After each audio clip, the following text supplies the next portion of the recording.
YouTube రామరాజ్యం channel ప్రేక్షకులకు నమస్కారం. ఈరోజు ప్రధాన అంశం ముఖ్యంగా హత్య గావింపబడ్డ వైఎస్ వివేకానంద రెడ్డి కుమార్తె సునీత ప్రచారం చేయకూడదు అని ప్రచారానికి వెళ్ళొచ్చు, కానీ నాన్న హత్య గురించి ఎక్కడే కానీ ఆమె ఎన్నికల ప్రచారంలో మాట్లాడకూడదు అని కడప కోర్టు కొన్ని షరతులు విధించినట్లు సోషల్ మీడియాలో హల్చల్ వార్తా కథనాలు వస్తున్నాయి. ఈ హల్చల్ వార్తా కథనాల వల్ల సునీత కూడా స్పందించింది. అసలు ఏంటి ఈ పరిస్థితి, ఏం రాజకీయం జరుగుతుంది? నేను 5 ఏళ్లుగా పోరాడుతూ ఉన్నా. 5 ఏళ్ల పోరాటం నాది. మా నాన్న హత్య గావింపబడ్డాడు. మా నాన్నను హత్య చేశారు. వైకాపా ప్రభుత్వం ఉంది. వైకాపా ప్రభుత్వాన్ని కూడా నేను అడిగా. వైకాపా ప్రభుత్వం స్పందించలేదు. నేను కోర్టుకు వెళ్ళా, పై కోర్టులకు వెళ్ళా. పై కోర్టులో నేను పోరాడుతూ ఉన్నా. 5 ఏళ్ళు అవుతుంది. నాకు న్యాయం జరుగుతూ ఉంటుందో లేదో అర్థం కాని పరిస్థితి. కానీ హంతకులను శిక్షించాలి అని నేను డిమాండ్ చేయకూడదా? ఓ తండ్రి చనిపోతే ఓ కూతురు బాధ్యతగా నేను వ్యవహరించకూడదా? ఇది ఏమి పద్ధతి అని సునీత బాధపడడం గమనార్హం.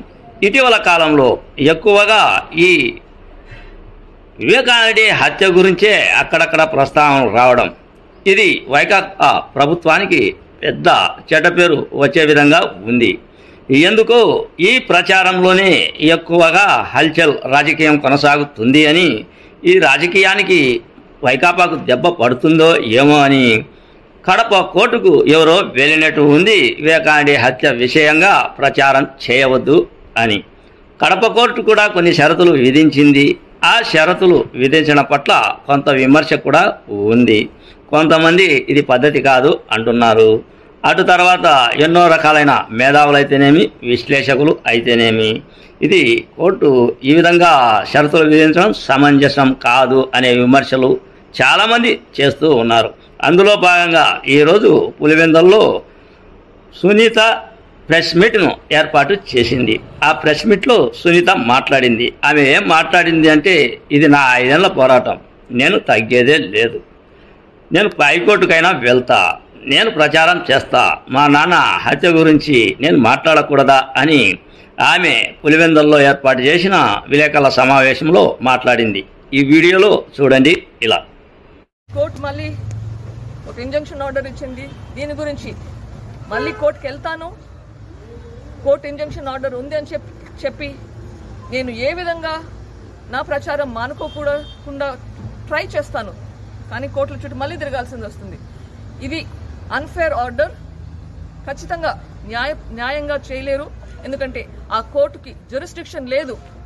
ఎలక్షన్ కమిషన్ ఆఫ్ ఇండియాకి నోటిఫికేషన్ ఇవ్వలేదు. అవతల పార్టీకి స్టేట్మెంట్ వినలేదు.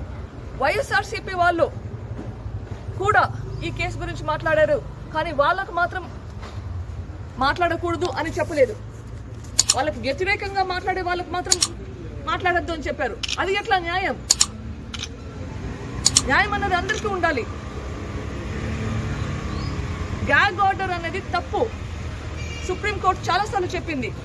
ఇదే డిస్కషన్ పోయిన వారం తెలంగాణ హైకోర్టులో వచ్చింది. అక్కడ జడ్జి చెప్పారు, నేను గ్యాగ్ ఆర్డర్ ఇవ్వలేను అని మీకు తెలుసు కదా అని. అక్కడ గ్యాగ్ ఆర్డర్ ఇవ్వలేరు, కానీ ఇక్కడ ఇవ్వచ్చు. ఇది ఎట్లా న్యాయం అవుతుంది? నేను వైఎస్ వివేకానంద రెడ్డి గారి కూతుర్ని. వైఎస్ వివేకానంద రెడ్డి గారికి అన్యాయం జరిగింది.